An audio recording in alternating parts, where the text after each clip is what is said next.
Hello everyone, welcome to my channel. आज हम पढ़ रहे हैं क्लास 10th एनसीईआरटी साइंस के चैप्टर 5 जैव प्रक्रम लाइफ प्रोसेस के एक और क्वेश्चन के बारे में। क्वेश्चन ये है कि मानव में वहन तंत्र के घटक कौन से हैं, इन घटकों के कार्य क्या हैं। ठीक है, तो मानव में वहन तंत्र की बात हो रही है।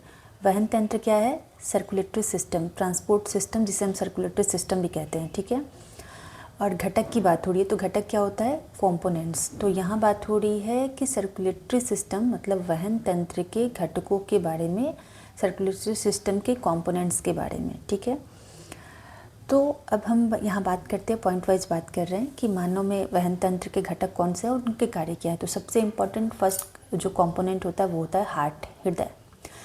जो हार्ट होता है वो सबसे इम्पॉर्टेंट कंपोनेंट होता है, क्योंकि हार्ट ही वो जगह है जहाँ पे क्या होता है कि ब्लड, जहाँ से ब्लड पंप होके जाता है, हार्ट कॉन्टिन्यूसली ब्लड को पंप करता है, और जहाँ से होते हुए ऑक्सीजनेटेड ब्लड जो होता है वो हार्ट से मतलब लंग्स के थ्रू होते हुए पूरी बॉडी को जाता है। डीऑक्सीजनेटेड जो ब्लड होता है वो पूरी बॉडी से हार्ट तक पहुँचता है। तो ये कॉन्टिन्यूसली पंप करता है, इसीलिए ब्लड पूरी बॉडी में पहुँचता है। ठीक है, अब बात करते हैं यहाँ पे। और दूसरी चीज़, एक और चीज़ है कि हार्ट का जो स्ट्रक्चर होता है ना, वो ऐसा होता है कि जो डीऑक्सीजनेटेड ब्लड होता है, अनऑक्सीजनेटेड ब्लड होता है, वो आपस में मिक्स नहीं होते हैं। 4 चैम्बर्ड हार्ट होता है, तो वो इसलिए आपस में मिक्स नहीं होते हैं। ठीक है, अब नेक्स्ट कंपोनेंट की बात करते हैं, तो वो होता है रक्तवाहिकाएँ। रक्तवाहिकाएँ मतलब ब्लड वेसल्स। ये ब्लड वेसल्स जो होते हैं ये वही ट्यूब्स होते हैं जहाँ से ब्लड फ्लो करता है, पूरी बॉडी में जाता है। तो ये ब्लड जो वेसल्स होते हैं वो 3 टाइप के होते हैं। इनके 3 कंपोनेंट्स होते हैं, आर्टरीज, वेन्स और फिर कैपिलरीज। तो आर्टरीज वो होती है जिसमें ऑक्सीजनेटेड ब्लड जाता है, बट एक्सेप्शन में पल्मोनरी जो आर्टरी होती है वो इम्प्योर ब्लड लेके जाती है। ठीक है, सेकंड आता है वेंस। वेंस में डीऑक्सीजनेटेड ब्लड जाते हैं पूरी बॉडी से लंग्स, पूरी बॉडी से हार्ट तक पहुंचता है डीऑक्सीजनेटेड ब्लड वेंस के द्वारा। बट पल्मोनरी वेन जो होता है उसमें प्योर ब्लड मतलब ऑक्सीजनेटेड ब्लड जो होता है वो लंग्स के थ्रू होते हुए हार्ट में आता है। ठीक है, थर्ड आती है कैपिलरीज। कैपिलरीज से ही ऑक्सीजन, न्यूट्रिएंट्स, जो भी अपशिष्ट पदार्थ होते हैं ब्लड एंड टिश्यूज़ के बीच में, ये आपस में आदान प्रदान चलते रहता है। ठीक है, तो ये बहुत ही इंपॉर्टेंट कंपोनेंट होता है। ठीक है, अब तीसरा आता है ब्लड।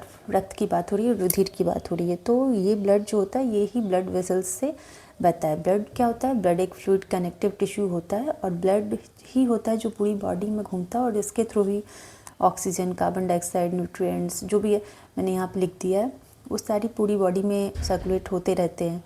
और ये बॉडी के टेम्परेचर को भी मेंटेन करता है, और चूँकि इसमें WBC होता है तो ये डिफेंस में भी काम करता है, संक्रमण से बॉडी को बचाता है। ठीक है, अब फोर्थ कंपोनेंट की बात करते हैं, तो फोर्थ कंपोनेंट होता है लसिका, लिम्फ। लिम्फ क्या होता है?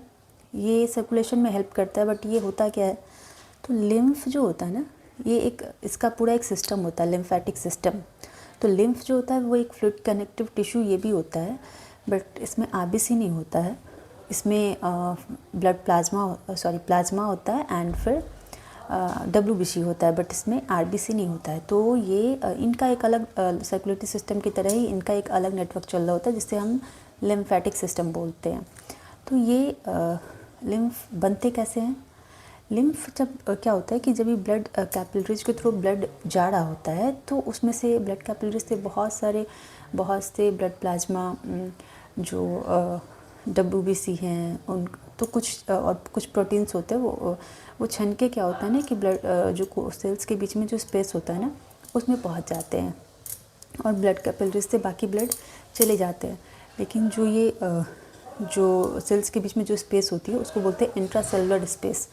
तो वहाँ पे ब्लड जो एक्स्ट्रा लिक्विड इकट्ठा हो जाता है, तो इनको ही टिश्यूज से इकट्ठा करके ये क्या करता है कि बड़ी आर्टरीज के थ्रू इनको वापस सर्कुलेटरी सिस्टम में पहुंचाता है। तो लिम्फ का बहुत इंपॉर्टेंट रोल होता है, और लिम्फ में चूँकि WBC भी होती है तो इम्यूनिटी एंड डिफेंस में भी इसका रोल होता है। ठीक है, अब बात करते हैं प्लेटलेट्स की। प्लेटलेट्स डायरेक्टली सर्कुलेटरी सिस्टम का पार्ट नहीं होता है, बट अगर ब्लड सर्कुलेटरी सिस्टम में जा रही है एंड कहीं भी किसी को भी कोई चोट लगती है, तो कहीं से भी ब्लड का जो रिसाव हो जाता है, तो उसको रोकने के लिए प्लेटलेट्स बहुत इंपॉर्टेंट होता है। ये क्या करता है कि सर्कुलेटरी सिस्टम की मरम्मत करता है। कहीं भी चोट लगती है ब्लड को बहने से रोकता है ताकि सर्कुलेटरी सिस्टम अच्छे से चल सके। तो आई होप आपको समझ में आया होगा। ठीक है, सो आज के लिए थैंक यू।